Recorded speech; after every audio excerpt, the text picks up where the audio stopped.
Տիկին Հակոբյան որոշվեց, որ պետք է վրան տեղադրվի եւ խորհուրդը մնա այստեղ։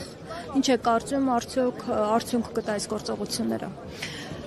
Գիտեք, չեմ ուզում կանխատեսումներ անել, որովհետև ցավոք կանխատեսումների պարագայում իհարկե հակված եմ այն մտքին, որ էլի կամ փորձելու են թիրախավորել արցախցիներին կամ ուղղակի լռության մատնել, ասենց արհամարական դրսևորումներով իր ողջ։ Բայց ես կարծում եմ, որ տեսանելի է, որ Արցախցու ներկայիս այս պահվածքը իրականում հուսահատության այն վերջի ճիճն է, որ արցախցին հնարավորություն ունի բարձրաձայնելու, բարձրացնելու, որ այլևս իրականում անհնար է, անհնար է, այսպես նվաստացած քո հայրենիքի մյուս հատվածում ուղղակի ապրել, որովհետև այս իշխանությունները մեզ այստեղ դիտարկում են որպես ինչ-որ սոցիալական կարիք ունեցող մարդկանց, որոնց լավ տվել են ու այլևս բավական է տան։ Բայց իրականում, խնդիրները չի լուծվել իրականում։ Այո, երբ մենք ձևակերպում ենք մեր պահանջները, ես չեմ կարծում, որ մեր պահանջները տեղավորվում են փող ուզելու մեջ, հա, ինչպես իրենք են ներկայացնում։ Մեր պահանջները հետևյալի մասին է, որ նախ այս իշխանությունները բարտավոր են, բանակցային գործընթացում, եթե իհարկե այդպիսին կա, օրակարգային գլխավոր հարցերից մեկը պիտի լինի մեր իրավունքների պաշտպանություն, այսինքն վերադարձ մեր բնորաններ, որովհետև եթե իրենք խոսում են այսօր խաղաղության ինչ-որ օրակարգի կամ համաձայնագրի մասին, մեզ համար հասկանալի է, որ դա սուտ է, կեղծ է, միգուցե Հայաստանի մեր հայրենակիցները լավ չեն պատկերացնում, բայց չի կարող խաղաղության մասին անգամ խոսք գնալ, քանի դեռ մենք մեր տներում չենք։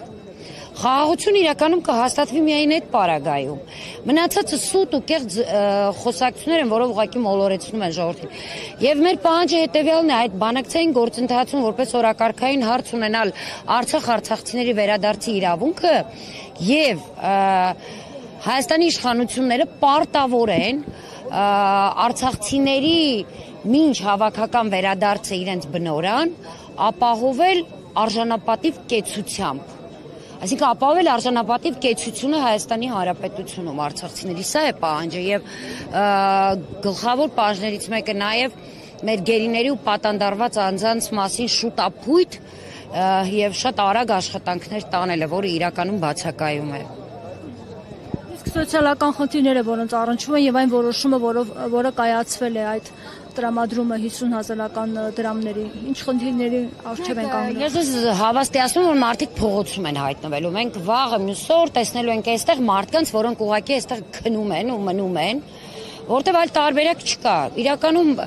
գիտեք, իրենց այդ կեղծ իրականում դրանով ուզում են համոզել մեր հայրենակիցներին Հայաստանի, որ իբրև թե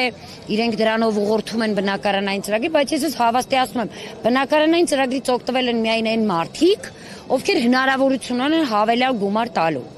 Հակառակ պարագայում հնարավոր չէ։ Շատ նախավճար տալու Այո, հիպոթեկային վարկ ձևակերպելու, որովհետև այն գումարները, որոնք իրենք տալիս են նույնիսկ սահմանամերձ գոտիներում բնակարան գնելու, դրանով հնարավոր չէ գնել բնակարան։ Որևէ մեկը պարզապես զուտ այդ սերտիֆիկատի շրջանակում, այդ տրված գումարի շրջանակում չի կարողացել բնակարան ձեռք բերել։ Եվ ի սեր Աստծո, մենք Հայաստանի իշխանություններից ոչ թե ուզում ենք շքեղ տներ, լավ տներ կամ մեր սեփական տներ մեզ համար, այլ ոչ, մենք իրենցից պահանջում ենք մեր արժանապատիվ կեցությունը այստեղ, մինչ մեր հարցի լուծումը, որը հենց պիտի անեն այս իշխանությունները, իսկ իրենք դա վերածել են ու վերափոխել են սոցիալական հարցերի, որտեղ խճճել են, դարձրել են ճահիճ ու խեղդում են Արցախցուն։ Արցախցին ի վիճակի չի լինելու ուղղակի այստեղ գոյությունը պահելու։ Եվ մենք այո, հազարավոր, տասնյակ հազարավոր մարդկանց ուղղակի արդեն սկսելու ենք հանդիպել փողոցներում։ Ես եմ շնորհակալ։